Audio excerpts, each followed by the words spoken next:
Welcome to the Iconographer Live. We've got such a great show for you tonight. I'm very excited to be here with you on Monday. And before I introduce my guest, I'll just lay out the ground rules of the podcast. So you can have your comments and questions in the chat, and we'll answer them in the second half of the show. What I'm so excited about is you can actually join live and ask your question in person to our guest. The only thing you need to do is to send me a request via iconographer.art@gmail.com or send me a direct message via Twitter, but it's still called Twitter right now. Now, without any further ado, I'll introduce our guest for tonight. It's Professor Stephanie Porras, art history professor at Tulane University in New Orleans. And it's so good to have her with us. She taught at Columbia University, the Courtauld Institute, and UCL. As a Dutchman, I should be particularly grateful to her because most of her books sort of deal with early Netherlandish art. So, for example, she wrote Peter Bruegel's Historical Imagination and also The Art of the Northern Renaissance. I first heard her name back in 2015 when I was an undergraduate at the Courtauld Institute, and we received a few lectures by Joanna Woodall, and she discussed in the lectures the Netherlandish canon, of course, her co-author being Stephanie. So it's great to finally meet her. Thank you for being with us, Stephanie. Thank you so much for having me. That's very sweet. I didn't realize that Joanna was one of your lecturers. Yeah, she was. Now, your new book, The First Viral Images, has just come out. Could you just briefly tell the audience what the book is about and what compelled you to write it? Well, the book is, very briefly, a story about a handful of objects that were made in Antwerp at the end of the 16th century, and how those objects both moved and were copied and replicated and redeployed across the early modern globe.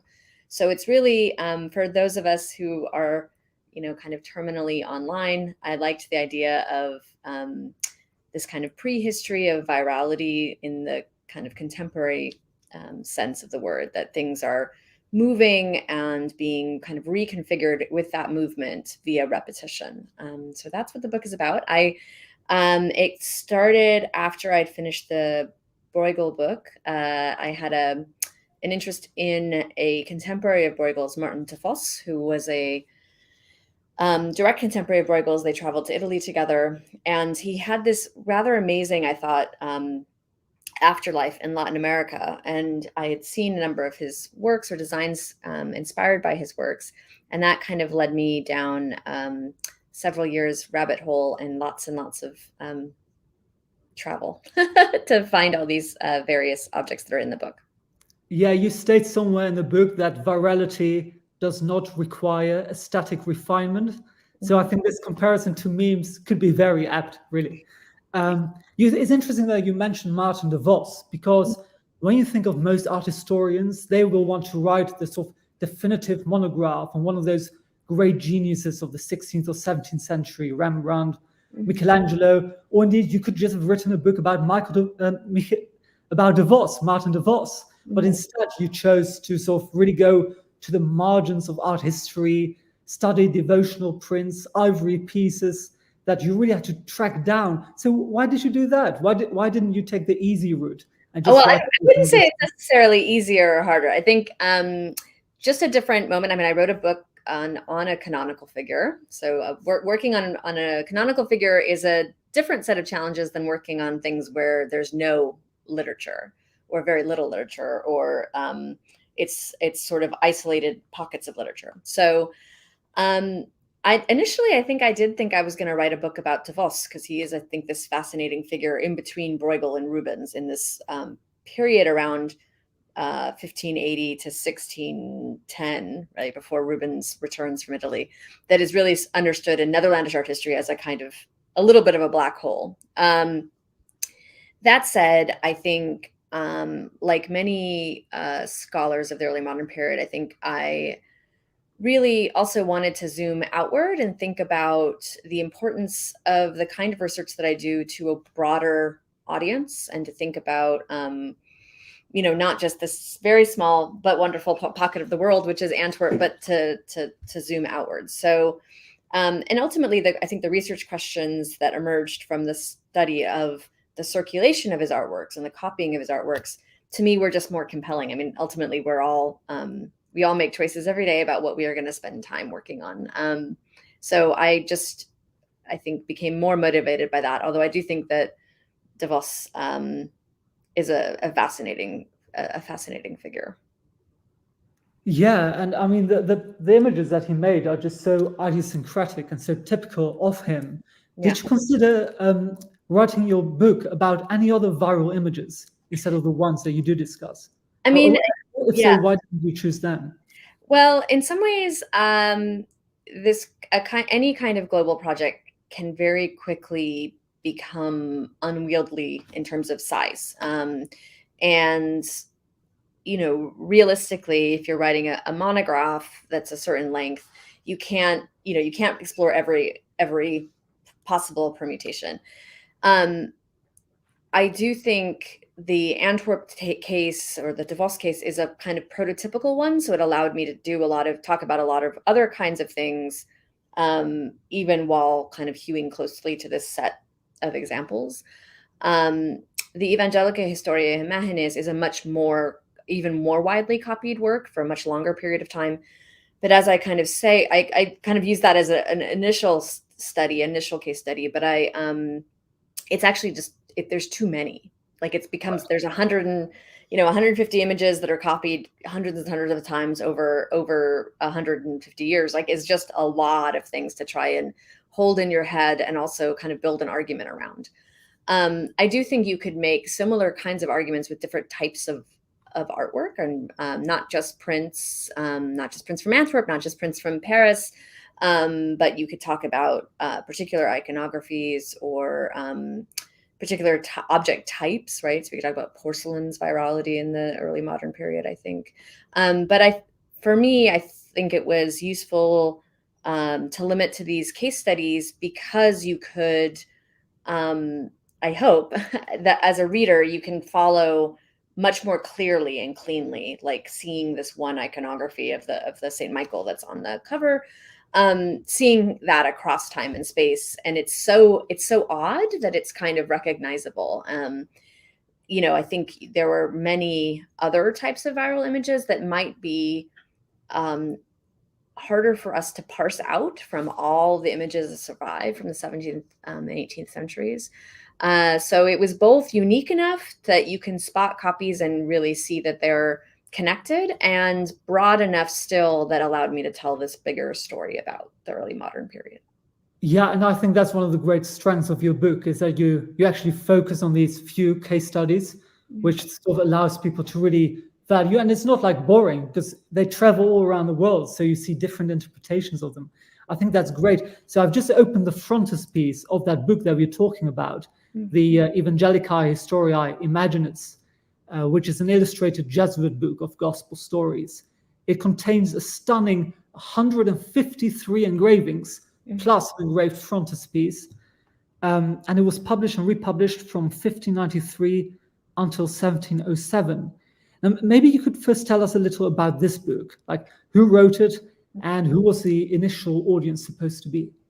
So it's written by Hieronymo Nadal in the 1570s and 80s, and he dies around the time that the book is beginning to, the idea of the book is going to be to publish it right around his death. And subsequently after his death, a Jesuit brother sort of takes this up as his cause, that he's going to have this book published. Nadal really valued images and thought that images were, both kind of drawing on longstanding Renaissance ideas about memory, that they could be used to instruct and also to kind of remember key teachings of the Bible, stories of the Bible. And so the idea of the book was that it's it's Christ's life. It's really the New Testament narrative. And each of those images has a gloss on it that has a bunch of different kind of like little letters that point to things in the scene that that the reader would help them to kind of memorize all the details that they're meant to remember of the gospel story. Now, the book is in Latin, so it's not written for a general audience. It's written for an educated audience. And it has a text volume and there is an image volume, and they were printed separately but often bound together. But that idea of the images being sort of independent in some way with all this text, framing text, was sort of central to Nadal's idea. And so in the first body chapter of the book, I talk about how that the debates about like what those images should look like and how much detail they should have. And there's at least three campaigns of illustration that are done around those images. And it's kind of I think an interesting story in terms of both, trying to create something that is legible and memorable and clear in this kind of post-Tridentine moment when there's so much debate about religious images, but also is, kind of a story about them wanting the best possible product, which is why they end up back in Antwerp doing, to have the Vierix brothers, who Plantin refers to as drunks and reprobates, who end up, but they were fantastic printmakers, right? And that's actually what quality did matter in the end, more than. Well, that's the thing. Just for the viewer to understand, I mean, it's so weird. Like as you mentioned in the book, like Rome and Venice, they were in themselves publishing centers. Logistically, it must have been much easier for the Jesuits just to use those publishers. But instead, they went to this city on the absolute periphery, the contested city on the periphery of the empire. It's not. I would say what's more society. It's not just the periphery. It had been the financial center, but right. The city had literally just stood a year-long siege, and was heavily that industry was very heavily Protestant, right? So the idea that you will then take this book that has been in production, debated heavily by higher ups within the order, that the minute Antwerp falls, it seems like, okay, we're going to dump all this Italian stuff that we've worked, these drawings we have, 2 sets of drawings. We're going to just leave them, we have three different Italian artists, right? Who put so much energy, and eventually their name gets erased from the plate as well. Yeah. And so that to me, I think is such a fantastically odd decision that I think I wanted to know more about why that would have motivated them and what the logistics of that decision were, because that did involve sending all of these drawings to Antwerp, enlisting the help of a publisher, Plantin, to find engravers. And, and he's trying to watch his own back, right? He's just, coming back to Antwerp under some sort of suspicion of Protestant rebel sympathy. And he's kind of like, I don't know anybody who is a good enough engraver and also a good enough Catholic, basically, to take on this assignment. And so the fact that the Jesuits were willing to go around him, there's Mr. Plantin, to go around what he had sort of said officially to them, which was the Vierixes are not a good choice because they're drunks and they were Protestants.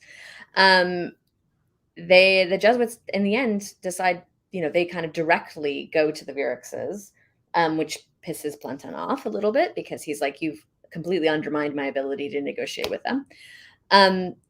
But it also goes, I think this whole anecdote goes to show how malleable these religious identities, which were, very, blood was spilt over them. Pages of tracts and books are written about these, very fierce divisions between Catholics and Protestants in this period.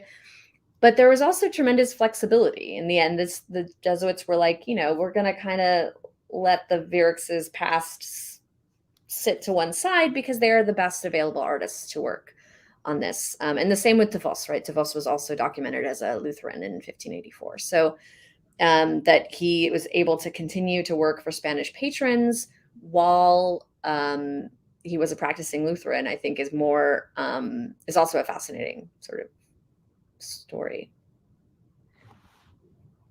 Yeah, I mean, even like the brother, like there were three brothers, yeah, right? Jan, Antonius, and Hieronymus.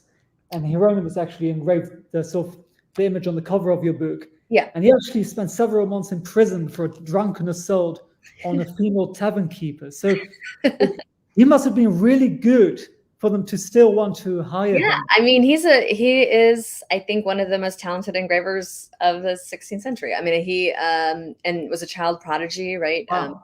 I Did mean, he studied Albrecht Dürer, so that's high Yeah, praise yeah, for you. he copied. He did his earliest prints were copies of very canonical, as you said, Dürer prints, etc. And he, I mean, the thing about the Vierks is they know that they're the best in.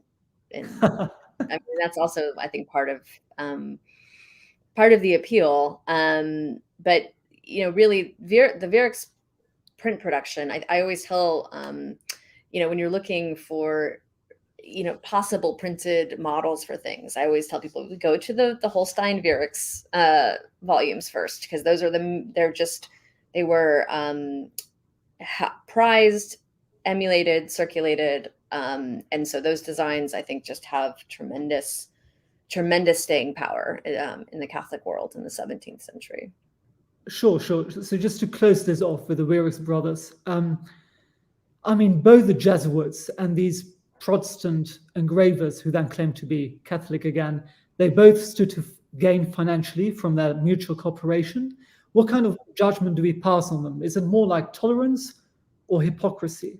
No, Like, I think it's pragmatism is what I would say. I think the reality is Antwerp's population is dramatically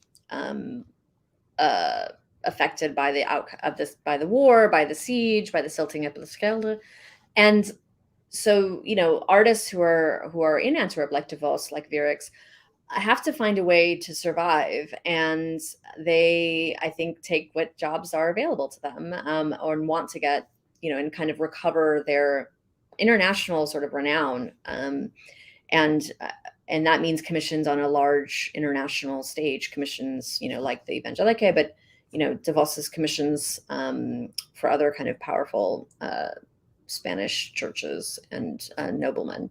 So I'm less inclined to say hypocrite. I think it's more about a kind of pragmatics of being an artist in the 16th century, was that you had to adapt to all sorts of client desires, and our ideas of a kind of lone romantic genius aren't quite exportable to that moment. right. So if you had to guess which objects were likely to go viral, the Imaginance, which we're talking about, would be quite low on the list, right? It's dense, it's complex, it's expensive. The annotations are in Latin. It's more difficult to transport than just a single print. And it was not designed or written for like a very lay audience. So what enabled it to really catch on globally? I would say two things, right? It benefits both from being exceptionally an object of exceptional quality. So, like we were saying with the Vierixes, are amazing engravers. Because of, I think, this focus through its long sort of protracted genesis, this focus on clarity and narrative clarity, and it being very sort of in line with doctrine, meant that it kind of had a bit more of a free pass, I think, in this post Council of Trent. The church is supposed to approve images, right? They're supposed to, the bishop is supposed to approve anything, right? And so the Evangelical comes as a sort of like ready-made, pre-approved kind of model. Like if you and it's kind of like, oh, well, that's fine, right? That's the Jesuits. And so that seems to carry some of its popularity through the early 17th century, is that it seems to it's already sort of pre-presented as something that has a kind of aura of sort of church approval, and also is, really beautiful, right? And something that is collected by sort of aristocratic elites and connoisseurs as well, for its beauty, for the beauty of its engravings and its compositions. So it has kind of has a reputation both on the sort of pragmatic, it fits fits dogma, it's not going to be controversial, and it's beautiful and universally sort of admired for that beauty. So I think both those things help propel the movement. Now, again, talking about pragmatics, I think the fact that the Jesuits, the order, when they receive the first copies of the book, we know that a number of them are immediately sent to Jesuit colleges across the world. So it's kind of put into this infrastructural system that's already built by the Jesuits, where you have different regions that have a dedicated education system that works within them. And so by kind of seeding that system with copies of this book, you're also producing a kind of a ready-made audience for that's going to know what these images are. And then also when they're going to perhaps commission artwork, they're going to have that as a reference point, as a touch point. So it's both the infrastructural elements of taste and of kind of the actual circulation of the object, and I think some more intangible things around quality and a perception of it being dogmatically okay, that really make it possible to move so quickly. Yeah, is this dichotomy between, on the one hand, as you say, a luxury product, and on the other hand, a sort of very practical missionary weapon that intrigues me. So I got this from your book. Of the 2,300 impressions initially produced, the most significant shipments were sent to Jesuit institutions in key transit positions for missionaries. When requesting papal funding for the cost of engraving, the accessibility of the images is stressed. So the Imaginance, the book is described as, and I quote, a precious and highly sought after work, not only by contemplatives in Europe, but also by members of the Society of Jesus, the Jesuits, in the East and West Indies, to enable them to use images to impress on these new Christians the mysteries of human redemption, a concept that they find difficult to grasp because their intellectual capacities are generally low. So on the one hand, we know that it's a very complex book, and on the other hand, it's claimed that they can nevertheless leave a sort of real impression on new Christians. What do you make of that? Well, I mean, there's this idea, I mean, that's also a kind of through line of the book generally, that part of what the circulation of a viral image does is impose a kind of scopic regime, or a sense of shared taste, a sense of shared stylistic values. And so part of what the Jesuits are doing is not only instructing in Christian tenets, but also kind of propagating a appreciation for exactly these kinds of images, right? That have this kind of didactic function, this kind of play of light and dark, etc. So the aesthetic values propagated by the prints themselves, it's not quite this. It's a just kind of distinct part of what this the Christianization process looks like for the Jesuits, is also about a kind of set of aesthetic values, I think, being replicated. That kind of division between, it's esteemed by aristocratic intellectual circles in Europe and also by these people that we are proselytizing to, it's not quite as wide as I think that distinction is meant to, or that's Aquaviva's quote, right? So what he's trying to say there is both, is this claim to universality, right? And of course, the Jesuit missionaries are themselves largely drawn from a pretty well-off background compared to, say, Franciscans, or they tend to be more highly educated, kind of wealthier priests, as they were in terms of the orders, right? So it's not, that division isn't quite right, but I do think that's what he's trying to get at, is the appeal of these images is supposed to be that they are incredibly clear, but also incredibly refined. So both clarity and narrative, but beauty and execution, and that is always supposed to be the highest aim for devotional art.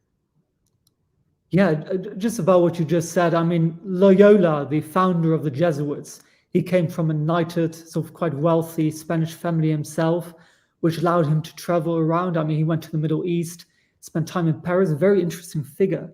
And now I'm just sort of zooming in on one of the images in that book of the Annunciation. And this was amazing when I read this in your book. So you've got the crucifixion here with an alphabetical letter so referencing it, the text. And then we also have this fantastic Chinese engraving. Woodcut. Sorry. Woodcut. Sorry, Right, woodcut, technically. Yeah, no, sorry. I'm always a stinker about these things.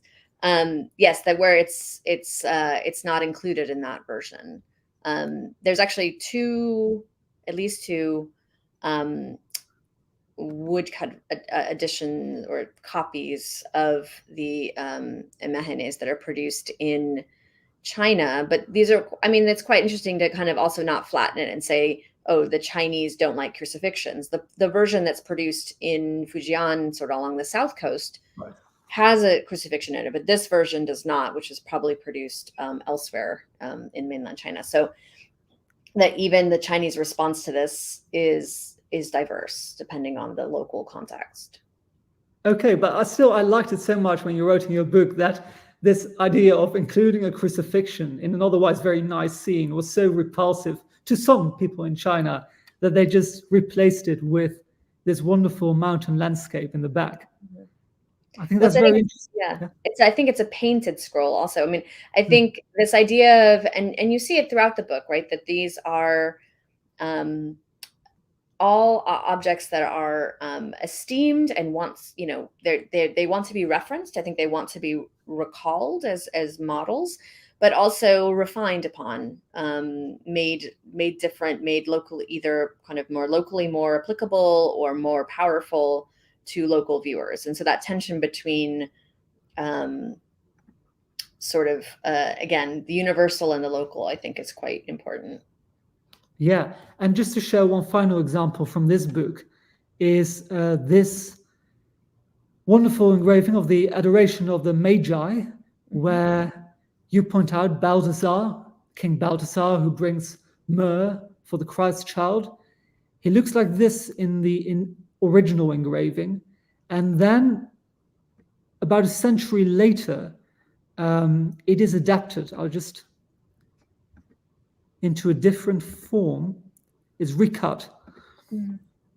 And then, so Balthasar is made a bit more conventional. He's dark skinned now. What do we make of these, major changes? Because this is the same plate, but it's changed considerably. Well, the same plate, but it's been, remember that the printing estimates on this, it's been printed tens of thousands of times by the time you get to this later impression. It's recut, and the recutting is, as you can see, somewhat it's much core. It's not Vierix's beautiful refined detail where you have a lot of variety of different kinds of marks. This is much flatter kind of cross-hatching, etc. And the decision to kind of make the skin of Balthasar render black in this later impression, in part is I think a response to that campaign of recutting, right? So they're re-engraving the plate. And I think there's this, by that point, an understanding that blackness has to be conveyed through skin tone, even in a black and white medium, which was not necessarily, I think, the dominant perspective in the late 1580s when the plates were originally engraved.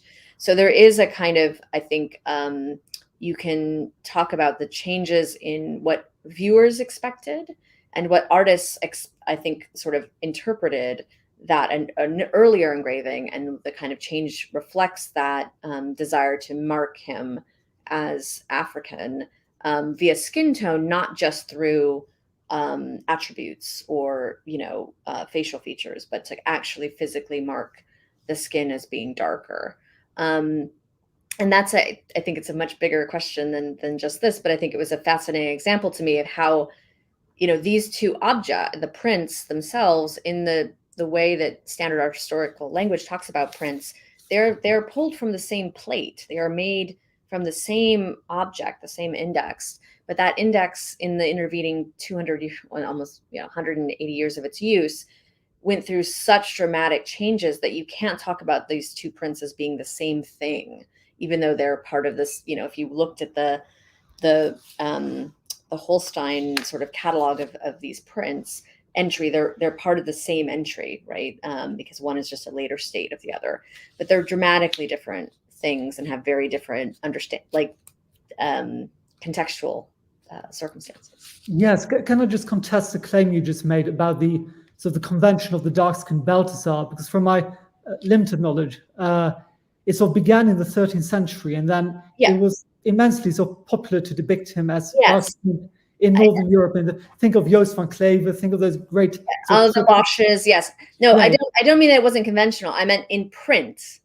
Right. In prints, you didn't necessarily have to always mark the skin of African descendant people in dark cross-hatching. There's a definite back and forth through the 16th century where it's used and then it's not used as much. And so I think Vierex, when he comes to engrave this scene, I don't think he feels compelled. I mean, in fact, he doesn't, right? He doesn't mark the skin as being darker because it I think would disrupt the lighting schema that is very complicated in that particular plate in itself.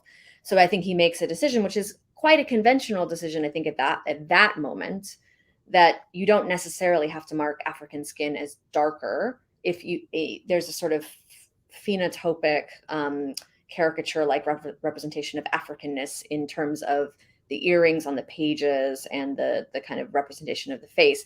But that's not as...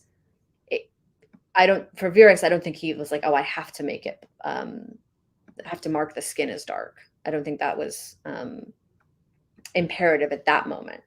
Sure. And so eventually the Antwerp publisher, Moretus, put up the printed editions of the book, and then also actually the actual copper plates, which ensured that there was a sort of limited supply to the market, which was very clever because he could ask very decent prices for the books, because everything was in his own possession. So eventually it did become more of a luxury item. Is that what the Jesuits had intended? I mean, it's very fascinating to me that they sold the plates at any point, because other kinds of Jesuit print production, we know they retained the plates and they would just kind of reprint them at their leisure, right? Like printing your own currency. I think either, the Moretus offer was a good one for the Antwerp Jesuits at the time who were trying to rebuild, to build the church and do all of these things, that it might have just been a, financial decision. But it is amazing how that it took, 20 years for that book to be made, for the order to make decisions about, what prints, what artists, and then it takes, less than 10 years for them to sell it, to sell all rights to reproduce it. So it is I think another point that I was just sort of interested in is a strange decision. And I think I think in some ways they recognize, Moretus certainly recognized that there was a market for this book. And that was not beyond what the Jesuits were going to do with it in terms of distributing it through colleges. Yeah, so great. We're halfway through the show. I just want to remind everyone, if you have questions, you can post them in the comments down below. And if you want to join live, you can do so by sending a request to iconographer.art@gmail.com or by sending me a direct message via Twitter. Now let's go to the Archangel. I mean, this is really sort of a fascinating image in the book, which I love. So this, can you remind me, so who are the engravers behind the Archangel? And can you tell us a little bit about this image? It's Vierex. So we've been talking about Hieronymus Vierex. It is a design by Tufos that he executes in paint. There's a painting that's made in 1581, or signed and dated 1581. And then later in 1584, there's a print made, which is the cover of the book, which is engraved by Vierex. So there's the painting, and then the print is on the cover. I can That's right. Like hold it like this. And so the second, or the chapter 3, one of the the early chapters of the book talk about the kind of circumstances of both of those objects, which have very different moments of creation and context of why they were created at these very different moments in Antwerp's history. 1581 is a very different moment than 1584. Yeah, and then you just talked about the siege of Antwerp. And so these Lutheran artists you propose, they were sort of trying to submit a petition, a supplication, by making these images with sort of very traditional Catholic imagery. And so, for example, we, apart from the Archangel, we also have this Mary Magdalene. And you argue that this is an image about redemption, about renouncing your former life of sins. And you sort of draw this interesting parallel between the sinner, Mary Magdalene, and the Netherlands, which have become Protestant.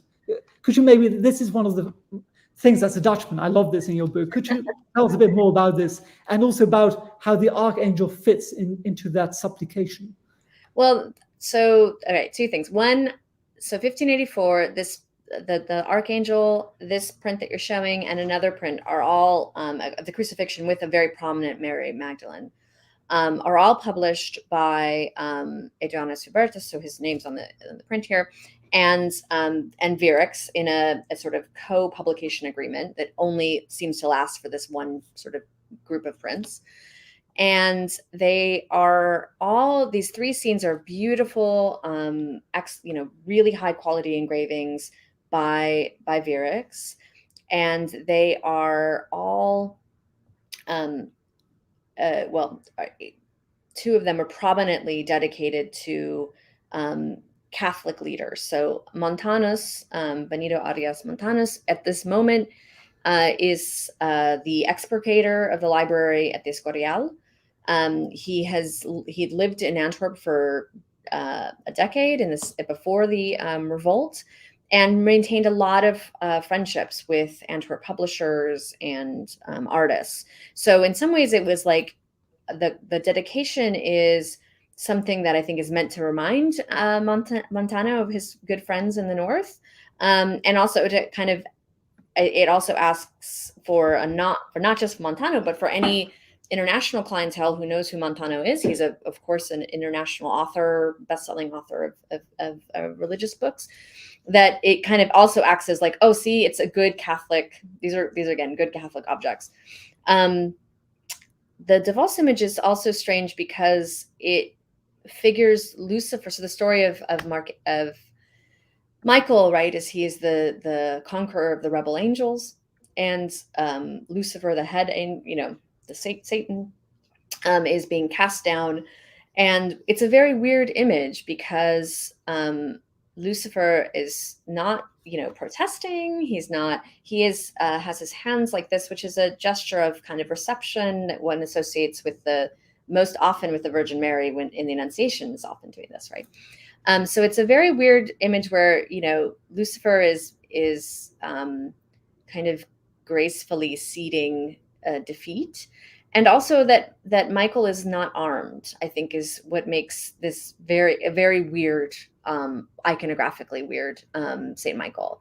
And I think that at various points in its history, the circulation of this iconography, it becomes very important that it's an unarmed archangel. So I think for Antwerp, at this moment, the literal laying out of the laying down of the sword, and he's only being subdued by this open hand of light, which has Chaos Deus, all right, who is like God, written around it, which is Michael's name in Hebrew, right?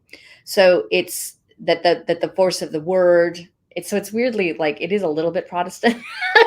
There's something like a little bit ambiguous about Michael, about the whole thing. Is just a kind of, it's supposed to be an image of conquering, but it's this beautiful angel who's like delicately trotting on Lucifer, who is not super rebellious in this moment, right? He's just, so it is a very odd image. And I think it is about this, moment of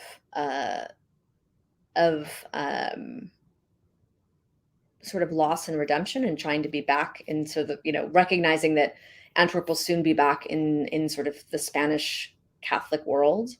So there's a question about the martyr's palm. I think that's part of it, right? The laying down of the sword, and that it's really about faith, right, and belief rather than violence. And that's an amazingly it's an amazing choice. And the design is originally done in 1581 when Antwerp is first rebelling, and I think that idea meant something slightly different in 1581 than it did in 1584, when that moment of So what did it mean in 1581? Well, in 1581, I think it's about an image of like, I think this picture is that the painting was always meant for export. I don't think it was ever meant to hang in Antwerp, and I think he knew it was for a Spanish context. It's part of a series of canvases that are all vertically oriented on the same roll of canvas. That kind of format didn't really exist in Antwerp readables at the moment, so I think he always knew it was a Spanish or Iberian commission, because it fits much more in that model. So I think similarly in 1581 he was saying, like, there is no need to be, to bring the sword, right? Like we're stepping aside, right? And I think it's a kind of an appeal to sort of a kind of clemency in 1581 that's sort of preemptory, whereas I think in 1584, especially with the inscription on the bottom about being punished for hubris, is a different kind of moment, right? When Antwerp is actually besieged. So he was sort of hedging his bets, was he? Yeah, I think again, pragmatism. I think De Vos is incredibly pragmatic. He's doing full Lutheran decor programs for German princes and Calvinist dining rooms, and also totally down the middle Catholic Spanish devotional prints. So, and he was so good, he got away with it. Yeah. So you mentioned this colonial context as well, and in the book you dedicate part of the chapter to the third provincial council of New Spain, and how the same idea of clemency was translated to a new context where they condemned the aggressive methods of conquering this new world, and they wanted to emphasize not brutal conjugation, but more soft conversion. Could you maybe briefly speak about that? Yeah, so the 1581 painting, as I said, I think was always made for a Spanish context. The timing is such that it's unlikely that it was directly commissioned for this event. I feel like the painting may have been commissioned for something in New Spain, and then it's already in Mexico City. And then when the council is meeting, they kind of put together this new retablo.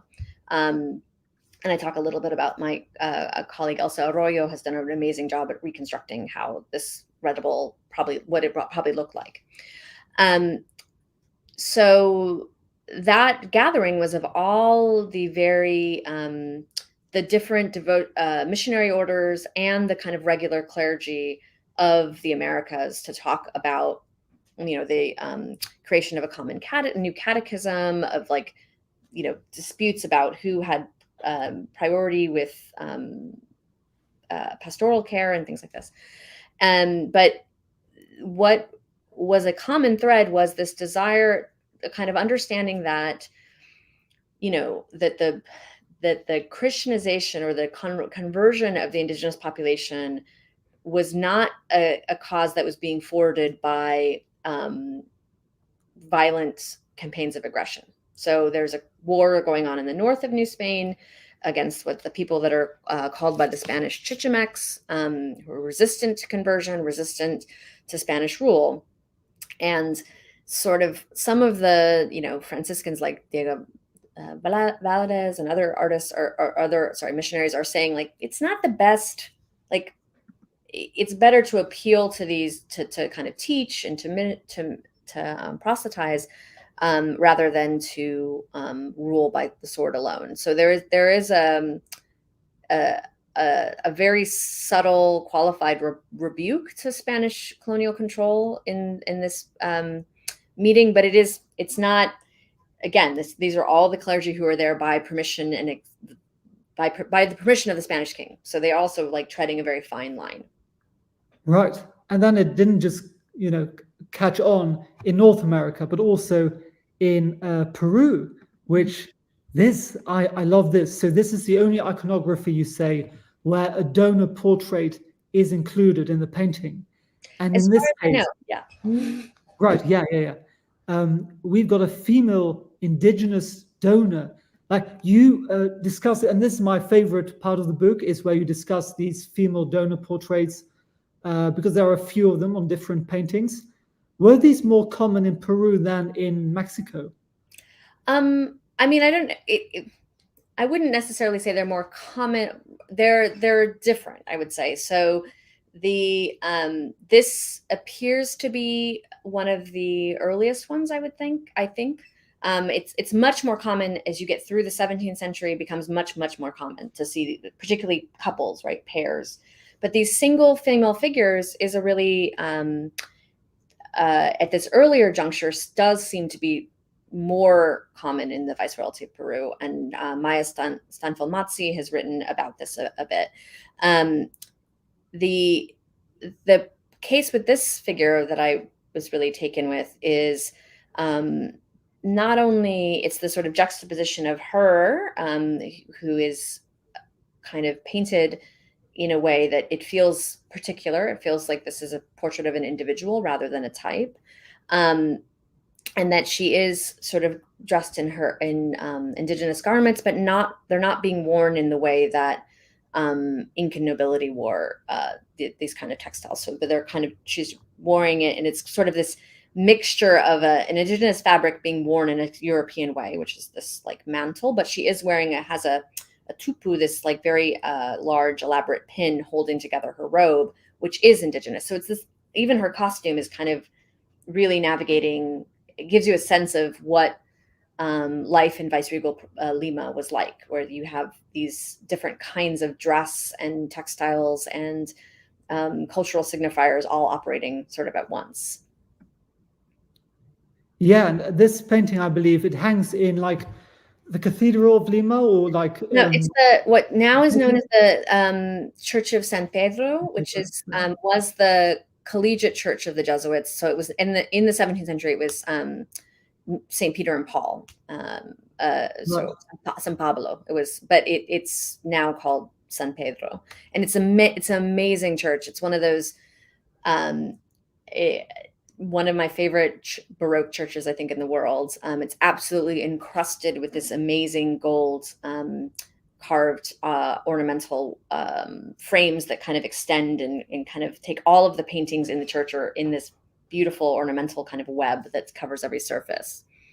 Yeah, and this would have hung there presumably. So this would have been seen by the public, and I mean, she must have been really a sort of a lead woman, because this is like, it's quite amazing to have your own likeness painted next to a holy figure in a major church like that.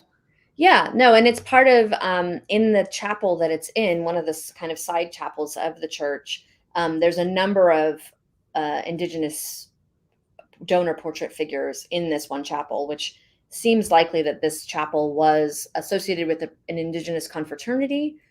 So not only sort of her place within that, or her descendants' place within that confraternity, as well as the confraternity's place in the city of Lima, and the kind of importance of this indigenous elite to sort of something we think of as being sort of colonial Spanish kind of imposition. The Jesuit church really had these spaces for indigenous sort of self-expression.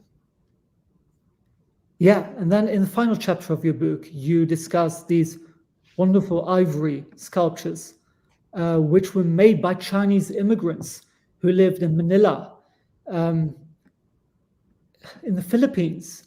Could you sort of, in a nutshell, sort of paint a vivid picture for us what it was like for a Chinese craftsman to live in the Philippines and create art for sort of a global stage, or for Spanish audience mainly?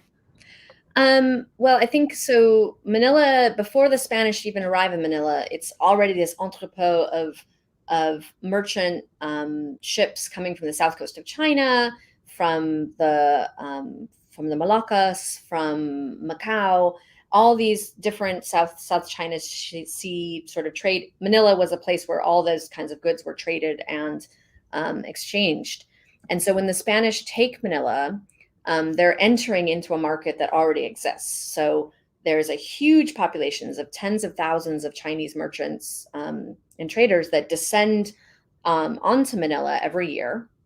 And that population is responsible for the Spanish sort of wealth. So this the silver that comes from Acapulco every year arrives in Manila and is spent on goods brought primarily by Chinese and South Asian traders to Manila.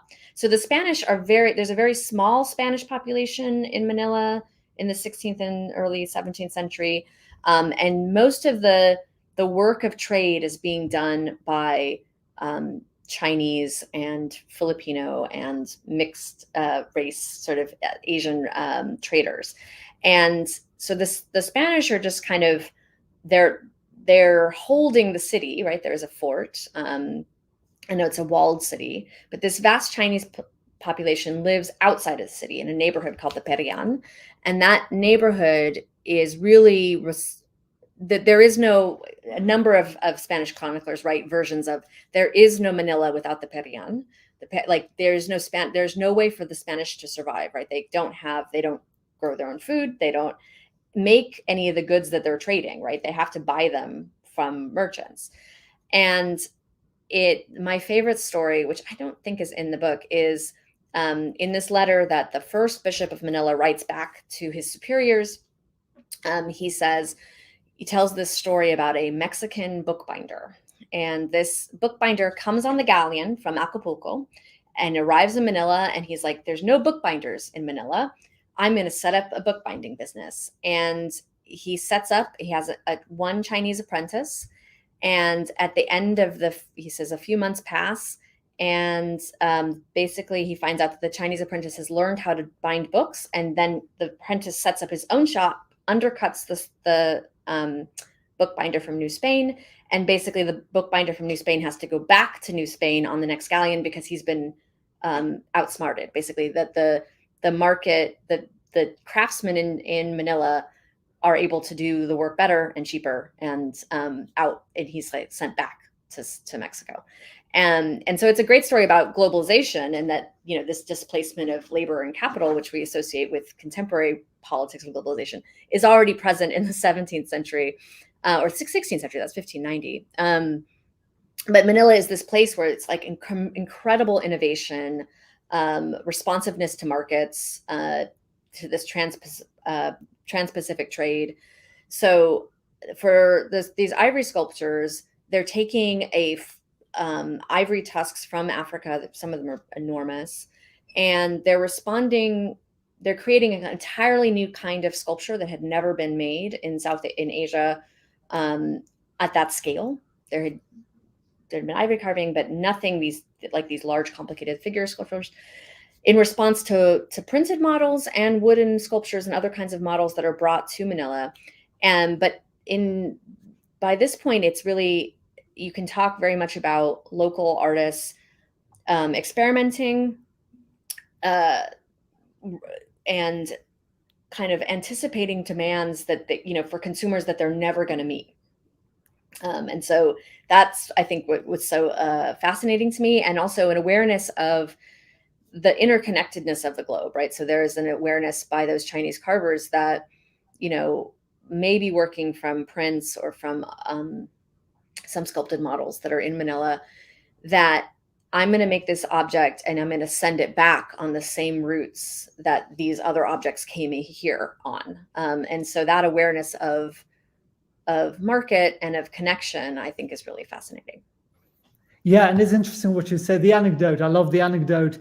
It's nowadays we still complain that all our stuff is being made by Chinese people, but global outsourcing was a thing even then. And there's this letter to Philip II, which you quote, from 1590, And it says, it should not be long when even those made in Flanders will not be missed, the sculptures. Did this prophecy come true?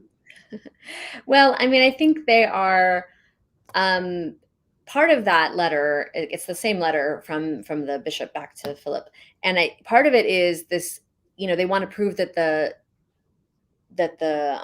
colony is worthwhile, that it's not going to rely on this, because it's heavily subsidized, I should say, that entire the enterprise in Manila. And so part of it is a little bit of propaganda, like he wants to say, oh no, we're going to be fine. But it is true, right? Those ivory sculptures are they certainly displace Flemish goods, I would say, in New Spain and in Peru in terms of large scale sculpture.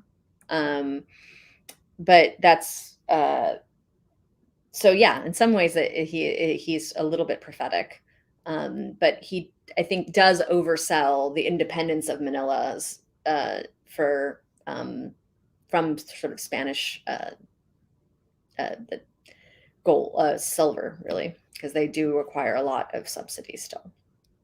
Right. But say if I cast my own cynical Protestant mind on this entire situation, what I see is Protestant engravers making images which were then carved by Chinese immigrants who were unconverted, oftentimes, who were unconvinced by Christianity. And then these were shipped to, say, New Spain, where they would be bought by indigenous patrons who depicted themselves on paintings because they signaled high status. And so can we say they certainly, undoubtedly, these images went viral, as you say in your book, as you make a very good case for. But were they also successful from a Catholic perspective?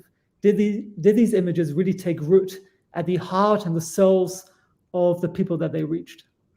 Well, I mean, I think this is there's two parts to this question. I feel like it's important to recognize that for the indigenous patron in Lima, for example, she pictures herself as Catholic. Like, that is the primary identification of her identity in that portrait. So in terms of global Catholicism, they work. But what I would say is that the issue with Catholicism's kind of fundamental implication with colonial sort of power is that the colonized their conversions or their faith is never seen as fixed. So, and this is something that is used to validate huge campaigns of violence and retribution against indigenous peoples in Manila, or the Chinese in Manila, or kind of multiple times over the 17th century are en masse massacred because of sort of political instability in Manila, and this idea that they're going to overthrow the Spanish. And so I am very cautious against questioning the authenticity of anybody's conversion, because in some ways that is itself a colonial gesture to do, because in some way the kind of racial politics of colonization meant that you could never be a true Catholic unless you were a European, So, and I don't think that is true. I think, again, that's the patron of the Lima picture very much identifies as Catholic, and this, by having that painting painted, having it placed where it is placed, that is about staking a claim to Catholic power in Lima. So I think it's you can both be in the service of this larger colonial project, which is about suppressing indigenous power and indigenous knowledge. But what I think that painting shows is the way that you can participate in that system while also kind of making a claim about your own place there, right? So that is also that the patronage of that picture is about a claim to indigenous selfhood, which it can be read against Spanish colonial power. That's very powerful. So let's quickly go to the questions. We've got someone who's going to join us now, and that's Laura. I'll just add her to the stream.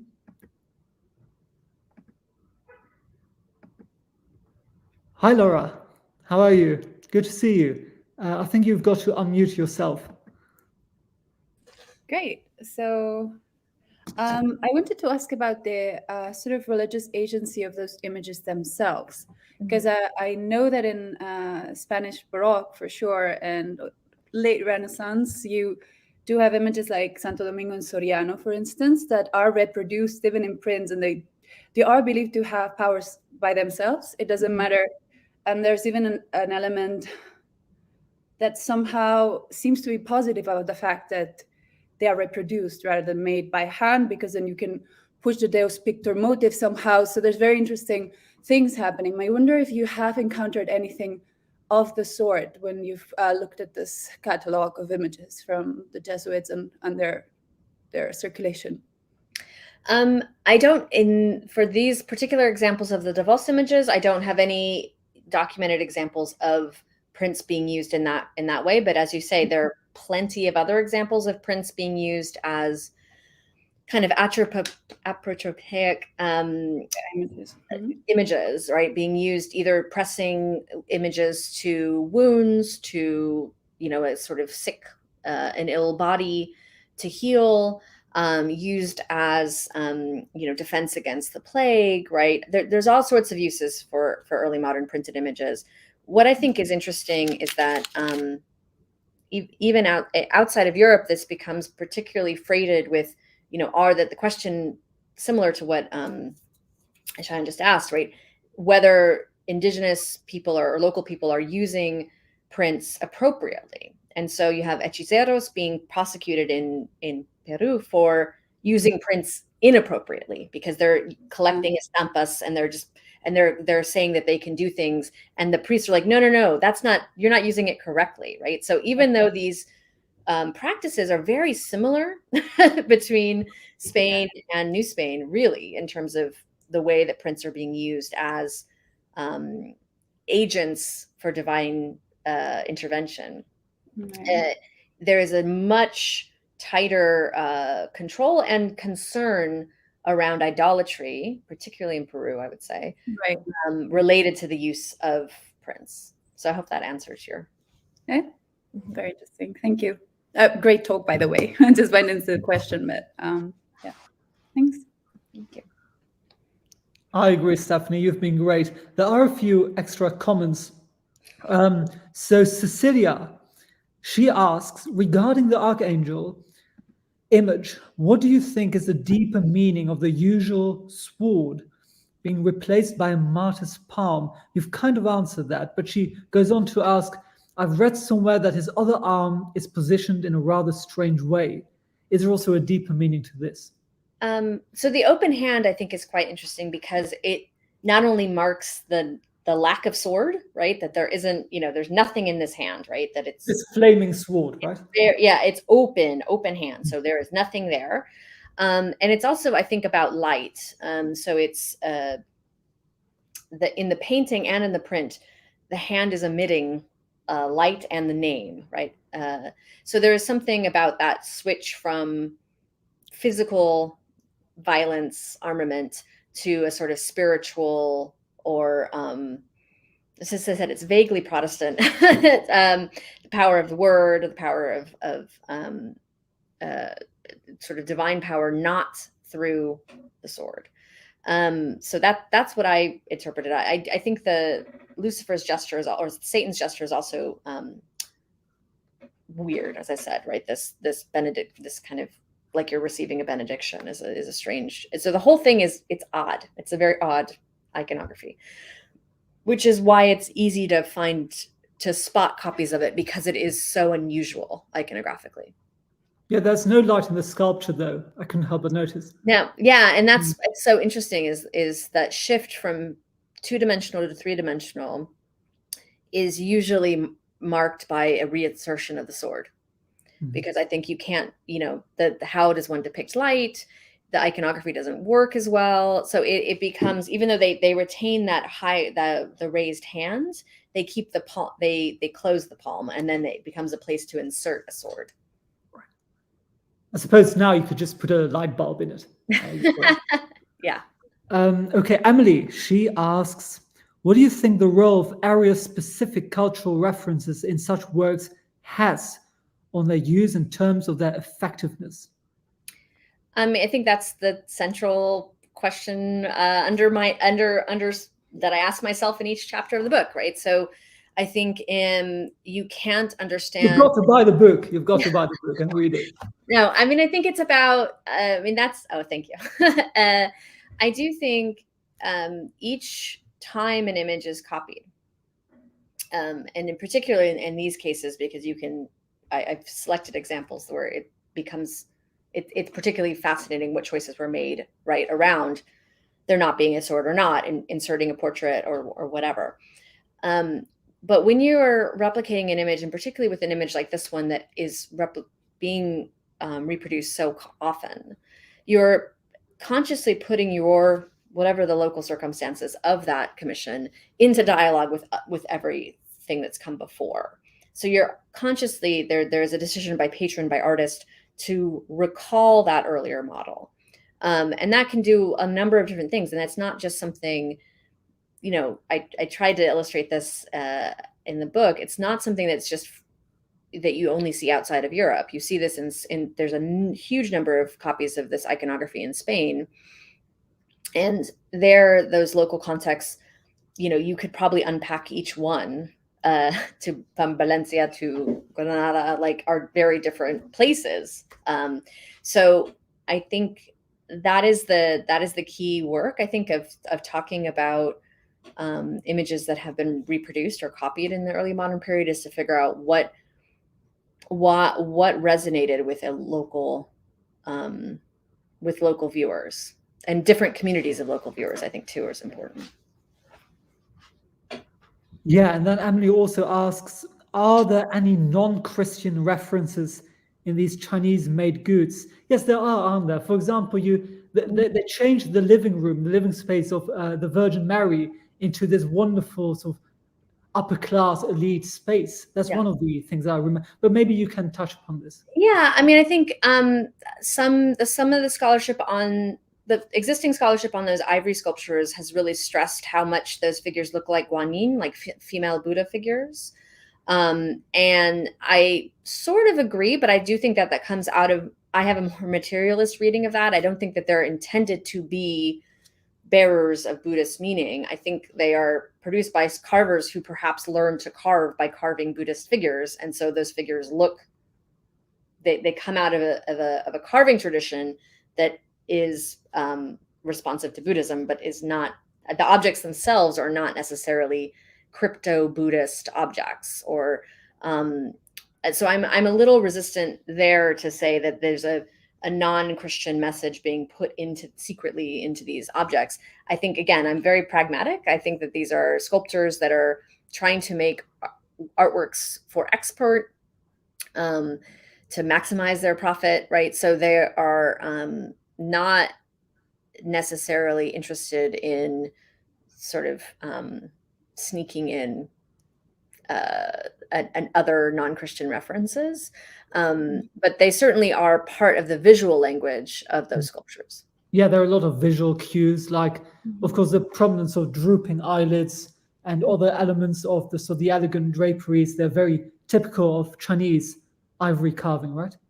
Yeah, they're and the long earlobes. There's some things that are stylistically much closer to figural sculpture in China, South Asia, than to Western European models.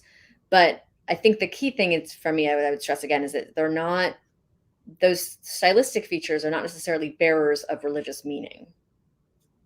Yeah, I see there's someone in the queue. Tell Brit, but you need to connect your mic or cam if you want to join. Otherwise, I'll just go. The final question by Mirna. Yeah, I'm not going to answer that. No. That won't do. Okay, Tell. Final chance.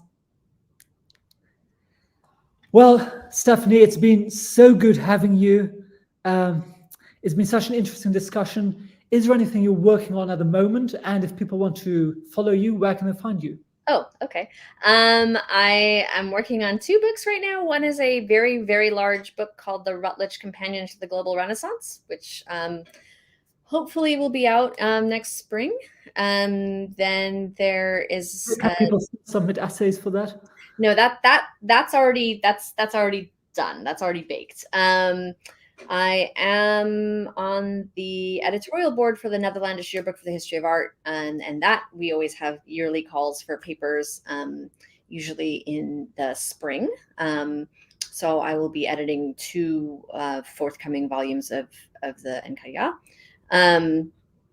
And I am available. I don't know. I am on Twitter at period I is my username, as long as Twitter or X or whatever the heck exists.